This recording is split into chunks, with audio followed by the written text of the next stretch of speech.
지금까지 들어온 주요 뉴스 정리하겠습니다. 최희 아나운서와 함께합니다. 어서 오십시오. 네, 안녕하세요. 오늘도 주요 뉴스 전해드리러 왔습니다. 네, 고맙습니다.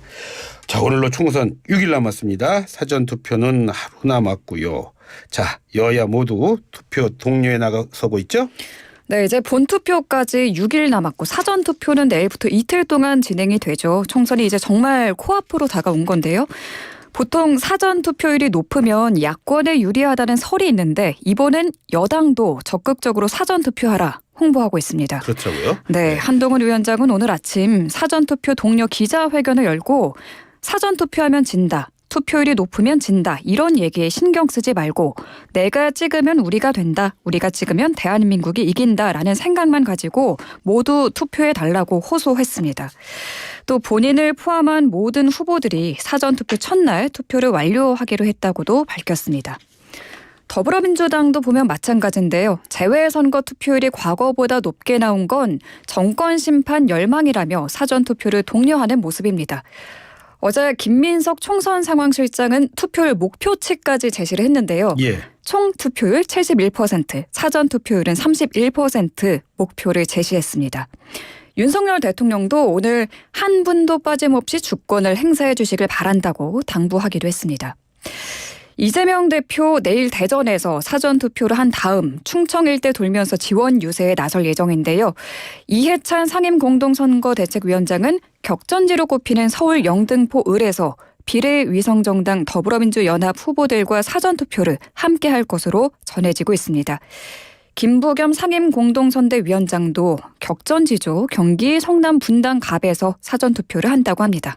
자, 오늘 한동훈 위원장 그리고 이재명 대표 오늘은 어디를 향할까요? 오늘도 스케줄이 굉장히 바쁩니다. 한동훈 위원장 오늘 수도권 격전지 위주로 향하는데요. 네. 조금 전 도봉구와 중랑구를 시작으로 오늘 서울 동부권과 경기 구리, 수원, 용인 등 경기 남부의 격전지 12곳을 찾습니다. 참고로 말씀드리면 한 위원장이 처음으로 당이 자체 분석한 판세 결과를 공개적으로 언급해서 관심이 모아지기도 했는데요. 예. 국민의힘은 현재 수도권 26곳을 포함한 전국 55곳이 승부를 가늠할 수 없는 박빙이라고 보고 있습니다. 이재명 대표 오늘 일정도 짚어드릴게요. 민주당의 험지로 꼽히는 부산, 울산 그리고 대구까지 찾습니다. 전날엔 경남과 부산의 낙동강 벨트 방문한 바 있는데요. 연이틀 부울경 지역을 공략하는 거죠. 오늘 오전에는 부산에서 지원 유세에 나서고 부산역 광장에서는 사전투표 동료 퍼포먼스 갖습니다. 이후 울산과 대구에서 지역구 후보들을 지원한다고 하고요. 오늘 총 10곳 방문할 예정입니다.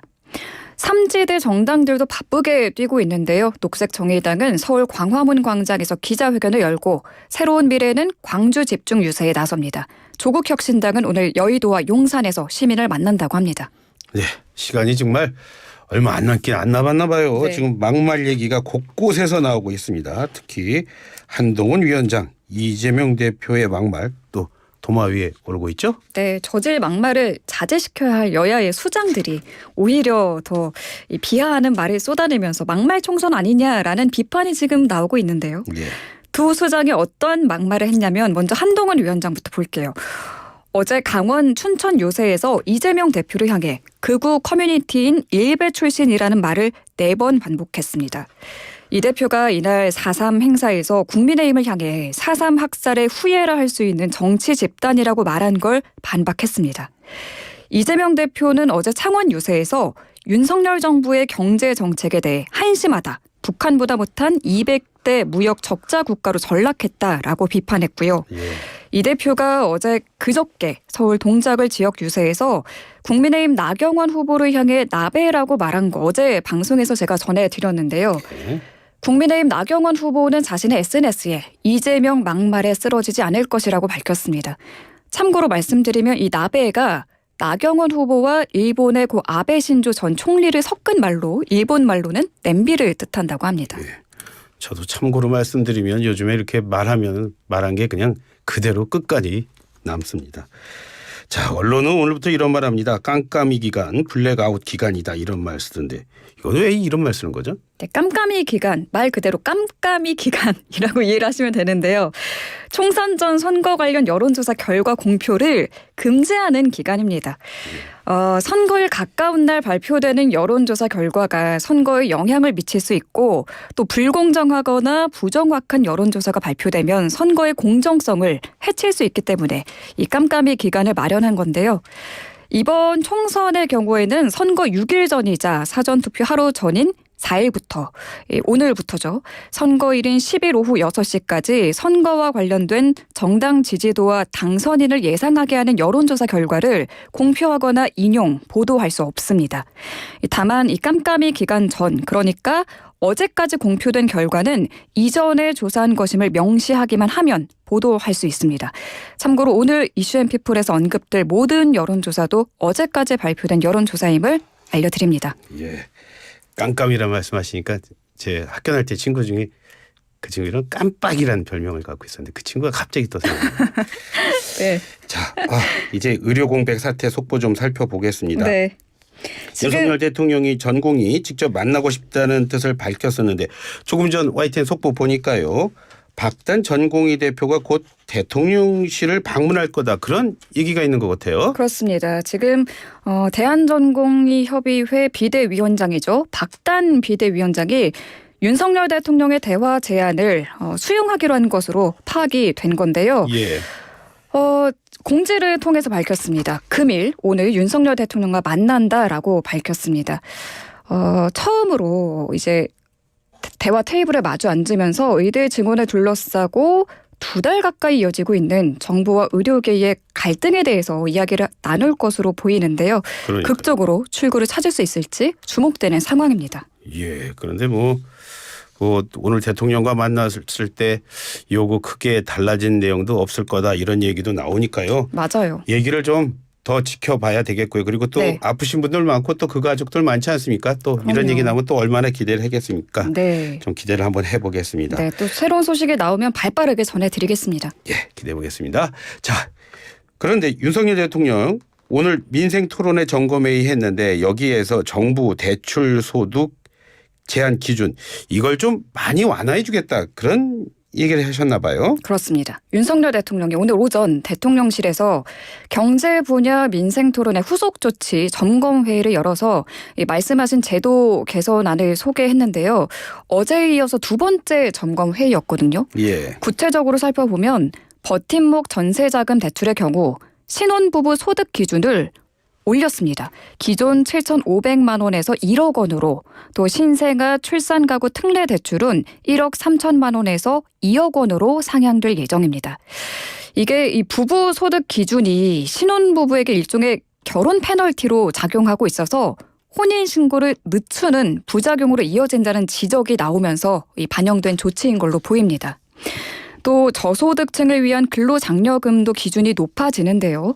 맞벌이 부부 소득 기준이 3,800만 원 이하에서 4,400만 원 이하로 조정됩니다. 네.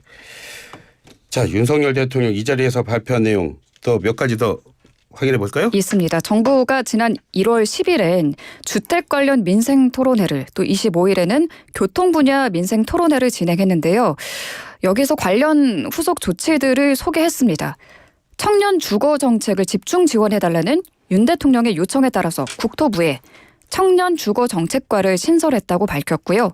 지난 1월 낮은 금리 갈아타기 서비스를 주택담보대출과 전세대출까지 확대해서 17만 명이 1인당 153만 원씩 이자를 아꼈다고 강조했습니다. 네.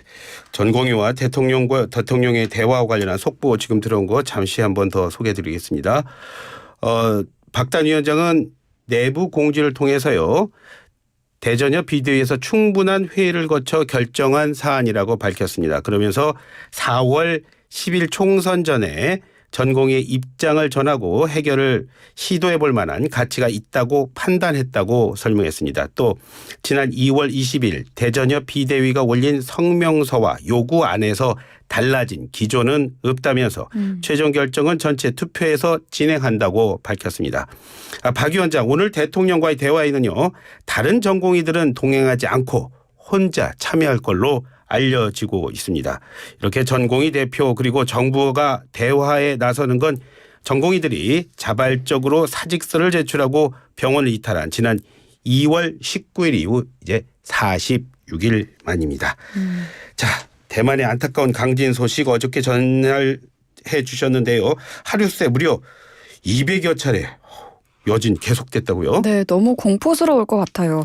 지금까지 피해 상황을 정리해 보면 일단 현재까지 사망자 9명, 부상자는 1,000명이 넘게 발생했습니다.